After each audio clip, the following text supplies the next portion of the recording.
అందరికీ నమస్తే అండి. గంజాయి మత్తులో వైసీపీ కార్యకర్తలు నిన్న జరిగిన సిద్ధం సభలో జగన్మోహన్ రెడ్డి పైన దాడికి ప్రయత్నిస్తే ఏమని పోస్ట్ చేశారో చూడండి. ఇక్కడ వైఎస్ఆర్సీపీ పార్టీ అఫీషియల్లో ప్యాకేజీ తీసుకుని వచ్చే నాయకులు కాదు, బిర్యానీ ప్యాకేజ్ ఇస్తే వచ్చే పచ్చ బ్యాచ్ కాదు, అసలు సెసలైన జగనన్న అభిమానులు అంట. అసలు విషయం ఏంటంటే ఒకసారి వినిపిస్తాను చూడండి. బ్రేకింగ్ చూస్తున్నాం. దెందులూరులో సిద్ధం సభలో యుద్ధ వాతావరణం నెలకొంది. సీఎం జగన్ సభలో ఉద్రిక్తత చోటు చేసుకుంది. తూర్పుగోదావరి జిల్లా కొత్తపేట ఎమ్మెల్యే చీర్ల జగ్గిరెడ్డి అనుచరులు హడావుడి సృష్టించారు. చీర్లకు సీటు ఇవ్వకపోవడంతో అతని అనుచరులు గందరగోళం సృష్టించారు. జగన్ అడ్డుకోవడానికి ప్రయత్నించారు. దీంతో వెంటనే అలర్ట్ అయిన సిబ్బంది గంజాయి వద్దలో ఉన్న చీల అనుచరులను అడ్డుకున్నారు. వాస్తవం ఇది.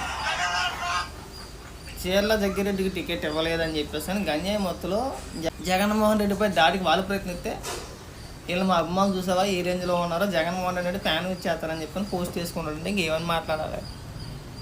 ఇంకెంతకు మించిన దరిద్రాలు ఉండవు అన్నమాట. కవర్ చేసుకోవడానికి కూడా కొద్దిగా ఉండాలి బ్రో, మరీ అంత దిగజారిపోకూడదు.